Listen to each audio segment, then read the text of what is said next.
Hey there, and welcome to my third installment of Let's Code. Last time we worked to get the styling in on the HTML that we need to build our chat app for the Socket.io application. What we're going to focus on this time is we're going to look at getting Express in there. I also want to talk a little bit about browser sync and kind of its role in the build system and kind of the reason I throw it in there and some of the features that it comes with. It does a lot more than just sync your browser.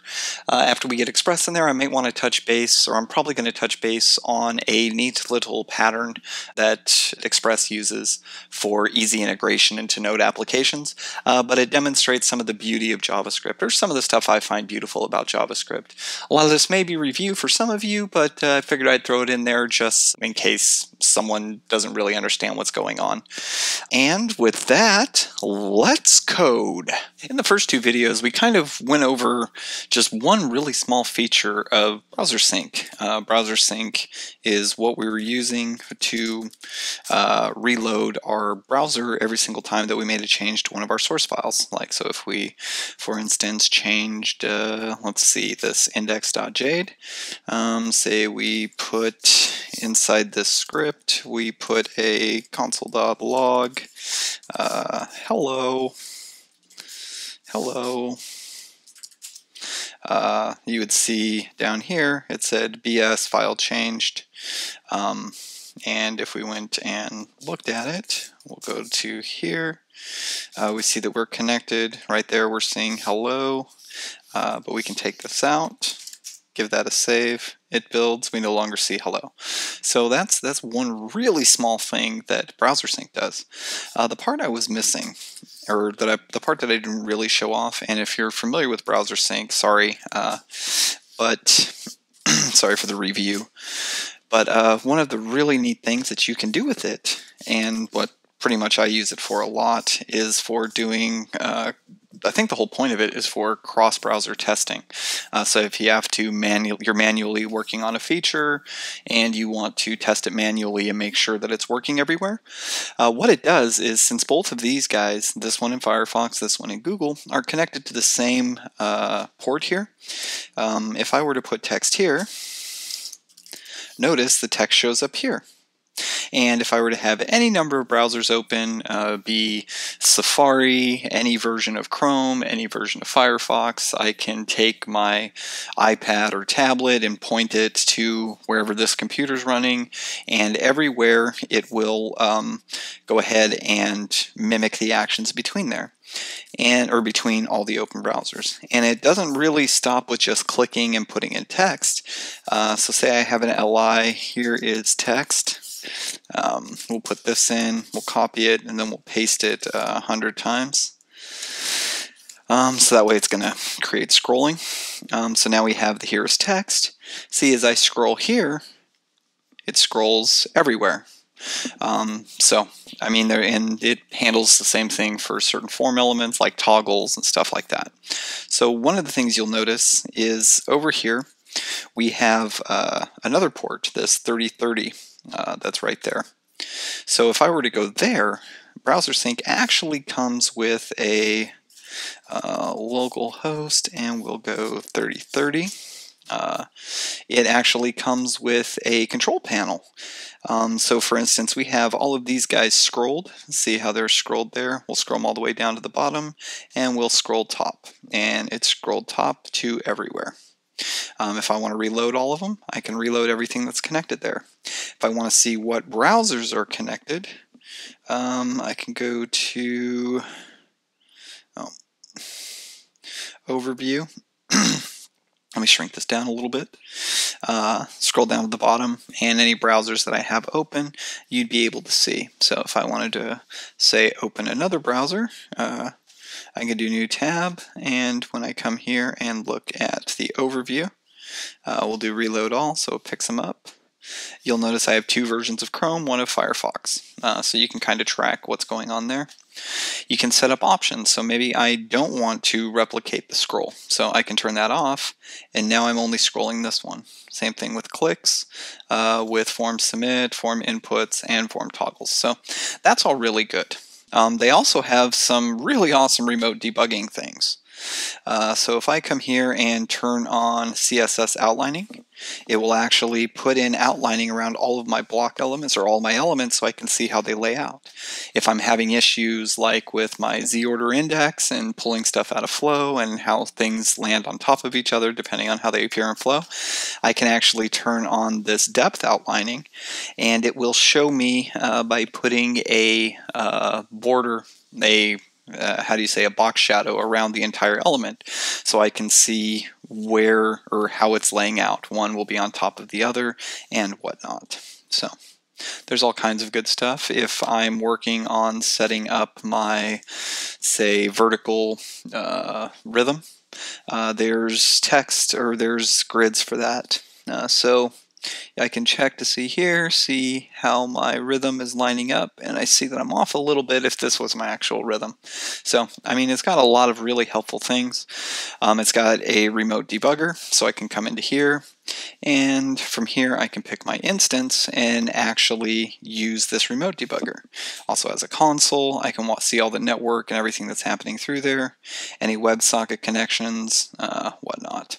So, I mean, it's jam-packed with all the features and all the things that you would need. Also keeps a history. I can make all of them navigate to the same. I can make a new tab, just go to this one, and I can delete stuff out of the history. Like, it's amazing all the stuff you can do. So yeah, I just wanted to kind of show off some of those features. And the reason why, because one of the things that it does is it also provides a server. So for my build system, I don't have a server like Express or anything like that going in there. So if you look at our socket.io example, the one that we're building against, it actually has us putting in an Express server. So that's what we're going to do. We're going to take that bad boy and we're going to slap it in. And that's that, man. If you don't know much about Browser Sync, I highly recommend checking it out, playing with it. I mean, there's so much you can do with it. It's an invaluable tool for a front-end developer. I don't know. That's really all I got on Browser Sync, but I just wanted to kind of demonstrate its value so you know why I am going to fight to keep it in. And that's the other thing, is when we set up Express, we're going to have to remove this from being a server and set it up to work with Express, because I want to keep it around. It's one of the things that I really like using. Okay, so let's get Express in there.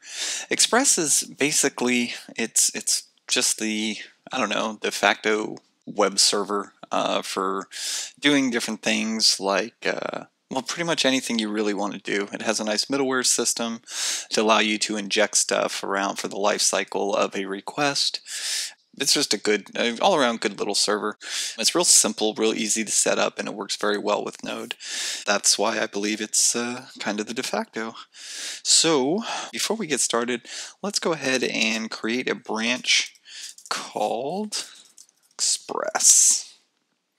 Okay, so we have a new branch called Express. Let's get these all samesies, and let's do an npm install, and we're going to install Express, but we're going to save it to dev. Now, the reason why we don't really have a build system the reason why we don't have an Express server in the build system itself is because typically you don't really want to create any strange coupling or anything like that between server interaction and your front-end assets that you're building.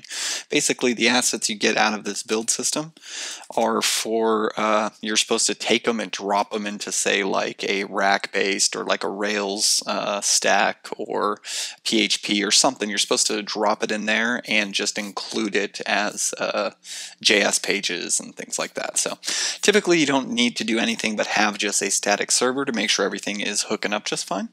So that's why it doesn't really ship with one. But whenever I do actually put in a server like this, I like to make a folder called server. And then inside of that folder, I add a file called index.js. That's just a little node's always going to load in index.js. If you point it to a folder, it's always going to jump and do a thing called index.js. So it just allows me to make a little shortcut.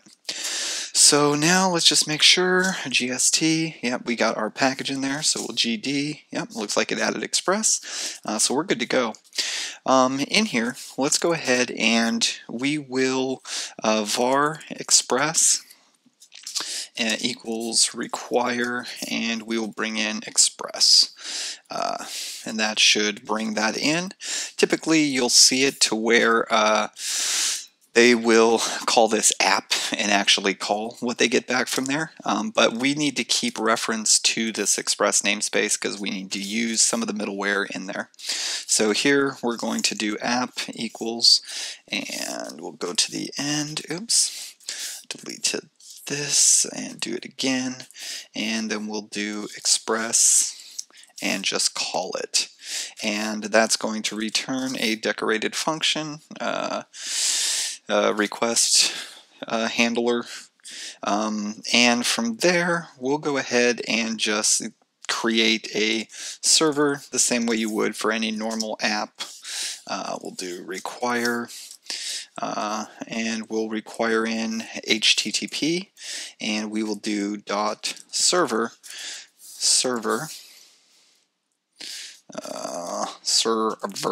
there we go, and pass in app as the request function. So that's our request function. We got that going. Now we're going to do app.use to use middleware. The middleware that we're going to use is to statically serve. So if you see here on our browser sync config, here on our server, we actually had a base directory of site with the index page being HTML. Express will automatically load an index dot whatever. So we need this to give us a static server. So we'll use the static middleware. Static, and if you don't know about middleware, you should really check it out. If you're using Express, I don't know how you don't know about middleware, but middleware is pretty awesome. I don't have time to really go into detail about it all here. So we're going to point this middleware to there. Now, remember I said this was returning a function? This is kind of a cool pattern that you'll see a lot. Well, it's a pattern that you could see. You see it a lot more in the back end than the front end. But if you remember your node properly, if you studied your node properly, you know that apps, nah, never mind. The server, if you ever call create server or anything like that, that's where you'd put your function that would have your rests and or your request and your response and all of that. That's how you would handle the incoming response. And that's what you pass to create server. So that's your hook into the server after you listen to a specific port or whatever. So if you notice though, on this function, we went ahead and called a use function on it. So let me just show you. We're not going to start that server yet. We'll just use our normal build system. And I want to show you something really cool. It's a neat little pattern. It's one of my favorite because it's very simple and it really lets you utilize a lot of the features of the language. So we're going to go here in our index and we're going to go import and we'll call this, we'll make a file called Scratch. There we go. .js. Let's go ahead and add that, and we'll go scratch.js.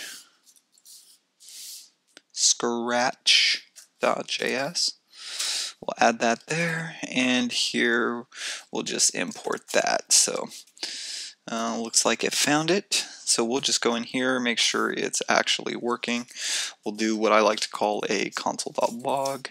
And we will put in called, just so we know that this is getting included and built into our bundle. So when we go to localhost 1337, we look and see that called is in fact there.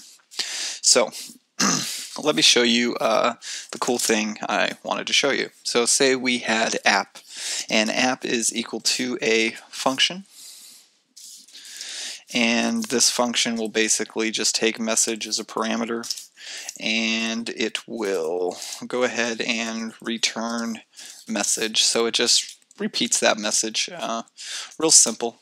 And we need a way to get to this from our console. So what we're going to do is just add it to the window, and we'll do window.tickles is equal to app. So we'll do that. Alright, so if we come here and we do tickles, and we call that with hello, bam, it responds with hello the same way that we would expect it to. But now check this out. This is what's really cool. One of the things that's really cool. We can decorate it with a mixin or some sort of decorator object, but a mixin basically. And well, let me get this going. So we'll call this appify, and we'll let appify equal an object, and this object will have a couple functions on it. One will be set value. Okay, and the other one will be get, or will just be the term value. Okay, and we'll bring that around. And here we're going to do val is the value. And here we'll do this dot val is equal to val. And here we will return this dot val. Okay, and this we want to be chainable because we're not really returning, there's no return there.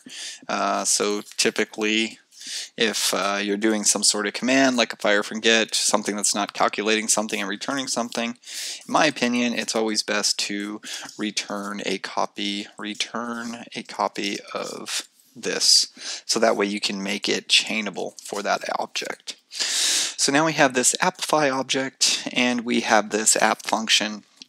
So what we're going to do is do just a typical mixin pattern, and with one small change. Typically you're doing a mixin against the prototype of another object. We're not going to do that. What we're going to do is actually take the function of app, and we are going to mix appify into it. So now what's really cool is if we go here, wait for that to load, and we do tickles, we now have set value. And we can set that value to be boo. Okay, so it went ahead and returned that. You notice we returned the function. So say I want to then display it. So then I can go value and then boo. So we're able to actually take this thing, and it still operates just as its normal function. So we'll do tickles lip service, and there you go. It still works. Now the reason why I wanted to show you that, and let's go ahead and get rid of scratch here. We can get rid of that, and we'll get rid of this. No need to keep that fella around. So the whole reason I wanted to show you that is that's exactly what's happening here. They have a function, and that function is of the contract, or it matches the contract that's needed by this server object to be able to hook in a response handler, or to hook in a request handler.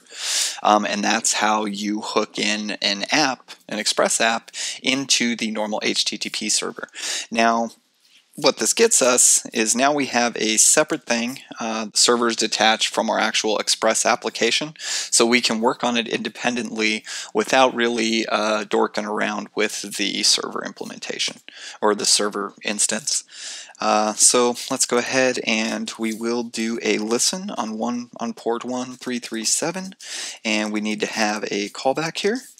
And here all we're going to do is just console.log, and we are going to log out server started on port, and here we'll do 1337. Not very dry, but whatevs. So now let's just see if this server is working and it's serving stuff on port 1337. So to do that, we can go node server, and it says it started on 1337. Notice we have a WebSocket here that's connected to BrowserSync. So when I run this, oh, sorry, we got to run it uncached. So when that comes back, you'll notice we're not connected to browser sync anymore, but we're still serving the assets because they are inside of our actual site folder. We still have our site folder going. So it's able to listen to that site folder the way that we asked it to here, and now we have that port running there. Real simple, really cool stuff. So now what we really need to do, or what I would like to do, is go ahead and take out the call into browser sync. So that way when we call start, it's going to start our Express server. Super duper easy to do. We're just going to jump in here to our scripts, and if you notice here on our start script, the very last thing we do is an npm run serve. So if I look for serve,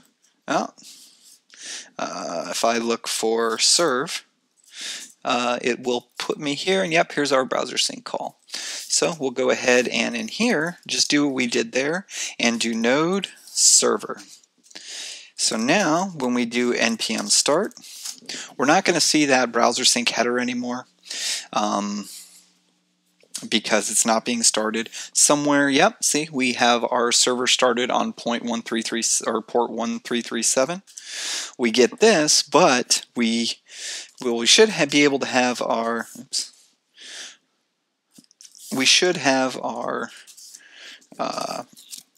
build system still working. Like I should be able to come here and update this feller and say console.log working, I guess. Working. Nope, I do not have a variable called working. So working. We'll hit save. It goes ahead, notice Webpack ran and built it out, but it didn't do the reload. So you don't see working there. But if I do this and reload it, you now see working. So now that we got the Express bit working, we now need to get good old browser sync up and running. Well, that's going to do it for this video. Be sure to join me next time where we'll be throwing browser sync back into the workflow. It'd be really nice to get that back into the build system, and we're probably going to have to take a little bit of time to clean up some of the nasties that we're throwing into our code right now. It doesn't look that bad now, but I have a strange feeling that as we get browser sync reintegrated, we're going to have a lot more duplication and things. So we'll probably be doing some cleanup at the end of the next one. So if you want to stay up to date with all the latest videos, go ahead and hit subscribe.